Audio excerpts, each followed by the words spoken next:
Hey everyone, what's up?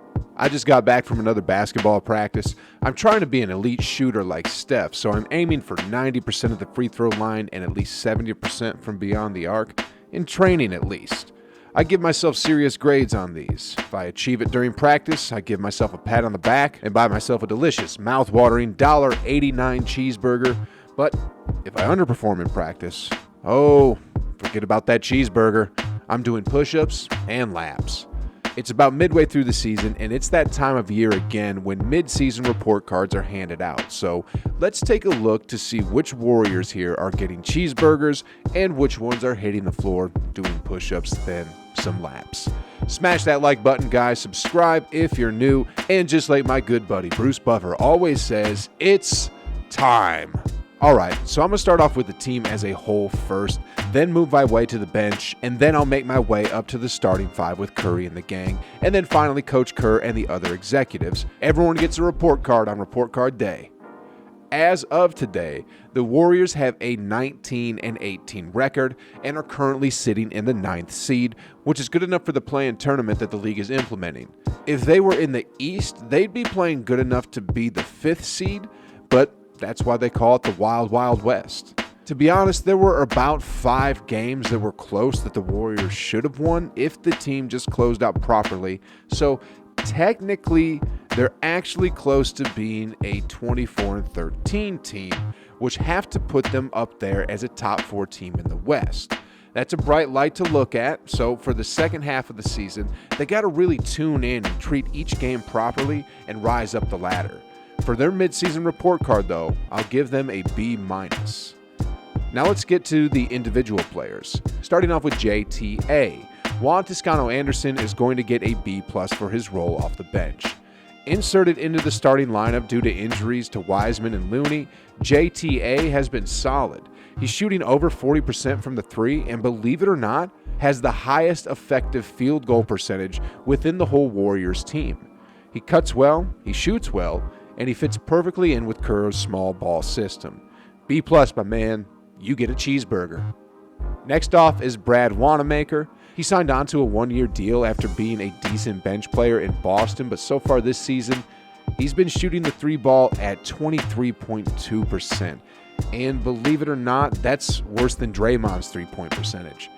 It's not just the 3 ball either. His 2-point percentage is below 40%, and his assists and rebounds haven't stood out enough to balance his shooting. For the season so far, I'm going to have to give Brad Wanamaker a D-. No cheeseburgers for Wanamaker, just push-ups and laps.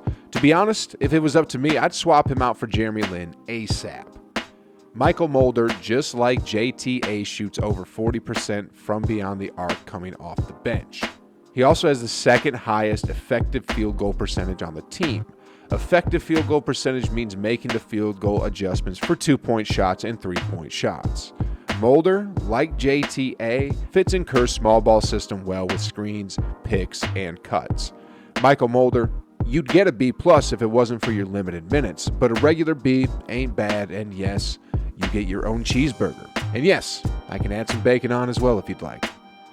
Damien Lee, you won the first game of the season for us, and although you're only shooting 37% from beyond the arc, you're shooting a team-high 69% for just regular 2s. You're also Curry's brother-in-law, so I have to give you a cheeseburger. All jokes aside, D. Lee is playing solid, and I'm going to give him a B for his solid plays. Eric Pascal is shooting under 30% from beyond the arc, but is just a bulldog when he's playing. He's scoring effectively from just regular 2-point shots and producing 10 points per game coming off the bench. Like Draymond Green, Eric is an energy guy, and his hustle and bustle rubs off on the team and makes the guys around him better. You, my man, get a B, but you still get your cheeseburger. Kevon Looney was injured for a bit and is averaging about 4 points and 4 boards per game while fitting in nicely with Kerr's system. I'd give him a B if it wasn't for that injury, so instead, it's going to be a B-. That means no burgers, just small fries. No ketchup, though. You got to eat them dry. Marquise Chris, Klay Thompson, Nico Mannion, and Jordan Peele were either injured or didn't play enough games to receive a grade. All right, guys, now on to the starting 5. No burgers or junk food for these guys because they got to perform for the Dubs and solidify their playoff position. Starting with the second overall pick, the rookie, James Wiseman. Wiseman has been averaging about 12 points and 6 boards per game, which is decent as a rookie. He's shown flashes here and there for his potential, especially when he went off for 25 points in that game against Minnesota. And it wasn't just the points that mattered, it was how much he was able to impact the game. The cons of Wiseman so far are his inability to keep out of foul trouble, and then his issue of letting some balls slip out of his hands for unnecessary turnovers.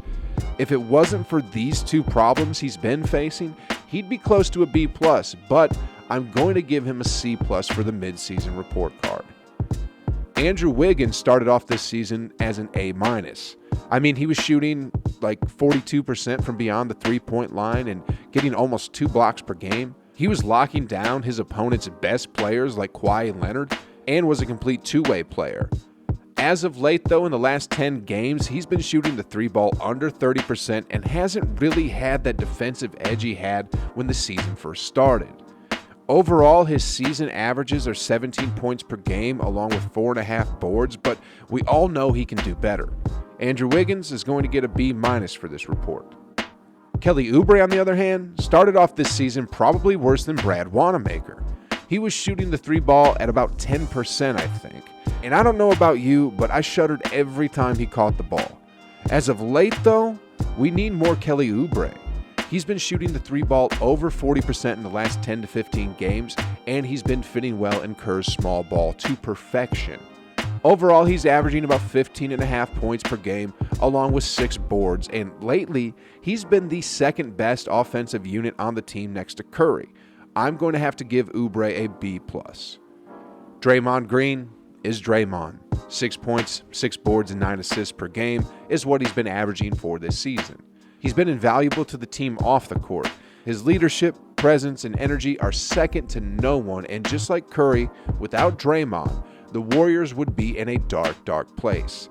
He's been a triple-double threat every night, and if it wasn't for his emotions that get the best of him sometimes, Draymond would be getting an A. But because he blew a game due to silly late-game technical fouls and due to his below-standard shooting performance, I'm going to drop him down to an A-.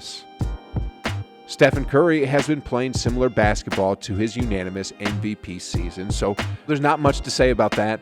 29.7 points, 5.5 boards, 6.3 assists, while knocking on the door of the 50-40-90 club says it all. What you don't see on that stat sheet, though, is how Steph brings up his team through his energy. I mean, look at Curry. So inspirational, man. If it wasn't for Steph Curry and everything he's been able to cook up, the Warriors would be exactly where they were last season, dead last. If it wasn't for Curry, we wouldn't have been treated to a 3-point expedition between him and Damian Lillard in the All-Star game. Steph Curry gets an A+. Coach Kerr has been doing his best to keep the ball club afloat after the Warriors' 9-month offseason. 2 of his starting 5 were not at training camp due to COVID precautions, and overall there's lots of new parts to his team. He definitely knows how to talk to his players, though, and he knows what winning basketball is all about. Kerr could be doing more, though, because when you have a team that has Curry playing MVP-level basketball, a defensive stout in Draymond Green, and a bunch of good players, it's hard to reason why your team is in 9th in the Western Conference standings, so I'll give Kerr a B+. Bob Myers, the GM of the team, just like Coach Kerr, is responsible for making the team a winning team. The team pays the highest luxury tax in all of the NBA, yet the team is in the 9th seed of the Western Conference. I understand that Klay is out, but paying the highest luxury tax, yet being in 9th, is a little unacceptable, even in a loaded Western Conference. I'll have to give Bob Myers a C+. Joe Lacob is doing everything he can to win. He's paying the highest luxury tax in the NBA, and he's providing every resource possible to win. He's hired great people to fill in every position in his team, so there's not much more that he can do. I'll give Joe here an A+.